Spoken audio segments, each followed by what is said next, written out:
नमस्कार और स्वागत है। सोचकर देखिए, अगर कोई कहे कि किसी भी बिजनेस की सफलता का राज, उसका पूरा सीक्रेट सिर्फ एक चीज में छिपा है और वो है क्वालिटी। जी हां, आज हम टोटल क्वालिटी मैनेजमेंट यानी टीक्यूएम की दुनिया में गहराई से उतरने वाले हैं। ये सिर्फ एक कॉन्सेप्ट नहीं, बल्कि एक ऐसी फिलॉसफी है जो बिजनेस को देखने का नजरिया ही बदल सकती है। आमतौर पर जब क्वालिटी शब्द सुनते हैं तो क्या ख्याल आता है? शायद एक फैक्ट्री की असेंबली लाइन के आखिर में खड़ा एक इंस्पेक्टर जो आखिरी जांच कर रहा हो, है ना? टीक्यूएम कहता है कि ये तस्वीर, ये सोच बिल्कुल गलत है, बल्कि टीक्यूएम इस पूरी सोच को जड़ से उखाड़ कर फेंक देता है। तो टीक्यूएम है क्या? देखिए, ये कोई टूल्स का आम सा डिब्बा नहीं है। ये एक ऑर्गेनाइजेशन का डीएनए है, एक कल्चरल शिफ्ट। इसका मतलब ये है कि क्वालिटी कोई आखिरी चेक पॉइंट नहीं है, बल्कि सफर का हर एक हिस्सा है, right from design to delivery. हर एम्प्लॉई को कस्टमर की तरह सोचना है, फैसले डेटा के बेसिस पर लेने हैं और टीम्स को एम्पावर करना है। सब कुछ इसमें शामिल है। तो इस विश्लेषण में हम क्या क्या कवर करने वाले हैं? पहले समझेंगे कि टीक्यूएम आखिर है क्या और इसका इतिहास। फिर इसके 8 मेन पिलर्स को डिटेल में देखेंगे। इसके बाद इसके फायदे क्या हैं और आखिर में इसे शुरू करने का एक रोड मैप। तो चलिए थोड़ा टाइम ट्रैवल करते हैं और देखते हैं कि ये पावरफुल आइडिया आखिर आया कहां से। टीक्यूएम की जड़ें ना इतिहास में काफी गहरी हैं, इतनी गहरी कि आज भी दुनिया की सबसे सफल कंपनियों की बुनियाद इन्हीं पर टिकी है।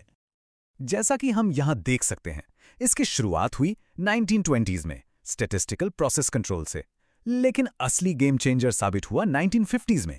तब डेमिंग और जुरान जैसे थिंकर्स इन आइडियाज को जापान ले गए और वहां जो हुआ वो एक इकोनॉमिक मिरेकल से कम नहीं था। फिर 1980s तक ये लहर वापस अमेरिका आ गई और आज तो टीक्यूएम के प्रिंसिपल्स सिक्स सिग्मा और आईएसओ 19000 जैसे मॉडर्न फ्रेमवर्क्स की बिल्कुल नींव हैं। ओके, तो अब बात करते हैं इस विश्लेषण के सबसे अहम हिस्से की, वो 8 सिद्धांत जो पूरे टीक्यूएम के स्ट्रक्चर की बुनियाद हैं। इन्हें पिलर्स भी कहते हैं। तो ये हैं वो 8 पिलर्स जिनके दम पर टीक्यूएम का मंदिर खड़ा है। Customer focus, leadership, people engagement, process approach, system thinking, continuous improvement, evidence based decision और आखिर में सप्लायर रिलेशंस। चलिए अब एक एक करके इन सबको थोड़ा गहराई से समझते हैं। तो शुरुआत करते हैं पहले 2 पिलर्स से, जो एक ही सिक्के के 2 पहलू जैसे हैं। पहला, कस्टमर फोकस। सिंपल सी बात है, आखिर में क्वालिटी वही है जो कस्टमर को लगे। और दूसरा, स्ट्रांग लीडरशिप, क्योंकि एक बेहतरीन लीडर ही ऐसा माहौल बना सकता है जहां हर एक इंसान, हर एक टीम कस्टमर के लिए काम करे। अब आगे बढ़ते हैं। यहां हम ऑर्गेनाइजेशन के इंजन और उसके चलने के तरीके को एक साथ देखते हैं। पिलर नंबर 3 है पीपल एंगेजमेंट। क्यों? क्योंकि आपकी टीम ही आपका असली इंजन है। नए आइडियाज, इनोवेशन, वो सब मशीनों से नहीं, लोगों से आते हैं। और चौथा पिलर है प्रोसेस अप्रोच, जो ये पक्का करता है कि ये इंजन बिल्कुल स्मूथली चले। इसका मतलब है काम को एक पूरी जर्नी की तरह देखना, ना कि अलग-अलग टुकड़ों में। चलिए अब थोड़ा जूम आउट करके बड़ी पिक्चर देखते हैं। 5वां पिलर है सिस्टम थिंकिंग। इसका मतलब ऑर्गेनाइजेशन के सिर्फ एक हिस्से को ठीक नहीं करना है, बल्कि पूरी की पूरी मशीन को बेहतर बनाना है। और ये सोच हमें सीधे ले जाती है पिलर नंबर 6 पर, यानी कंटिन्यूअस इंप्रूवमेंट। इसे जापानीज में काइज़ेन भी कहते हैं। और ये क्या है? ये एक ऐसी यात्रा है जो कभी खत्म नहीं होती, एक आदत, कोई मंजिल नहीं।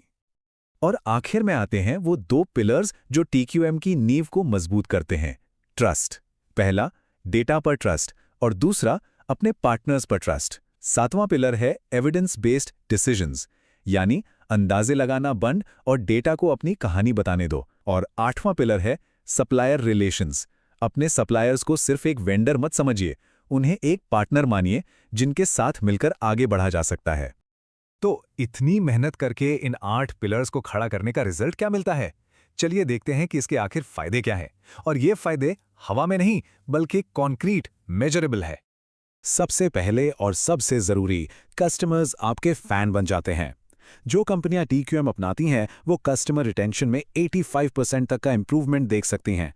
सोचकर देखिए इसका मतलब है कि कस्टमर्स बार बार लौट कर आते हैं। दूसरा बड़ा फायदा, आपके पास पैसा ज्यादा बचता है। सीधी सी बात है, मिस्टेक्स और वेस्ट को कम करके कंपनियां अपनी कॉस्ट को 40% तक नीचे ला सकती हैं। और ये वो पैसा है जिसे फिर ग्रोथ में, नई टेक्नोलॉजी में या अपनी टीम पर इन्वेस्ट किया जा सकता है। और इसका एक ह्यूमन साइड भी है जो बहुत ज़रूरी है। जब टीम्स को पावर दी जाती है, उनकी सुनी जाती है, तो उनका एंगेजमेंट 60% तक बढ़ जाता है। और एक एंगेज्ड, खुश टीम का मतलब क्या है? सिंपल, ज़्यादा प्रोडक्टिविटी और बेहतरीन आइडियाज़। और आखिर में सबसे बड़ा स्ट्रेटेजिक एडवांटेज, स्पीड। मार्केट में जो भी बदलाव आते हैं, टीक्यूएम वाले ऑर्गेनाइजेशंस उन पर 3 गुना तेजी से रिएक्ट कर सकते हैं। वो एक भारी भरकम जहाज की तरह नहीं, बल्कि एक स्पीड बोट की तरह होते हैं, जो कंपटीशन में हमेशा आगे रहती है। तो इतने जबरदस्त रिजल्ट्स देखने के बाद अगला सवाल यही उठता है कि शुरुआत कहां से की जाए? चलिए, अब इसके लिए एक बिल्कुल साफ और प्रैक्टिकल रोड मैप पर नजर डालते हैं। देखिए, रोड मैप बहुत सिंपल है, बस 4 स्टेप्स हैं। स्टेप 1, पहले तो ये देखें कि आपकी current company culture in 8 principles के हिसाब से कहाँ खड़ी है। स्टेप 2, जो सबसे बड़ी कमियां हैं उन्हें पहचानें और उन पर सबसे पहले काम करें। स्टेप 3, अपनी टीम्स को सुधार लाने के लिए ज़रूरी रिसोर्सेज दें। और चौथा और सबसे इंपॉर्टेंट, प्रोग्रेस को रेगुलर रिव्यू करते रहें ताकि ये मोमेंटम बना रहे। और अंत में बस एक बात हमेशा याद रखने की है, एक्सीलेंस कोई प्रोजेक्ट नहीं है जिसका स्टार्ट और एंड हो, ये एक आदत है, एक ऐसी कल्चर जिसे हर दिन हर एम्प्लॉय जीता है। तो टीक्यूएम सिर्फ एक फ्रेमवर्क नहीं, ये बेहतर से बेहतर बनने का एक कभी ना खत्म होने वाला जुनून है। अब सवाल ये है कि इस यात्रा पर निकलने की तैयारी है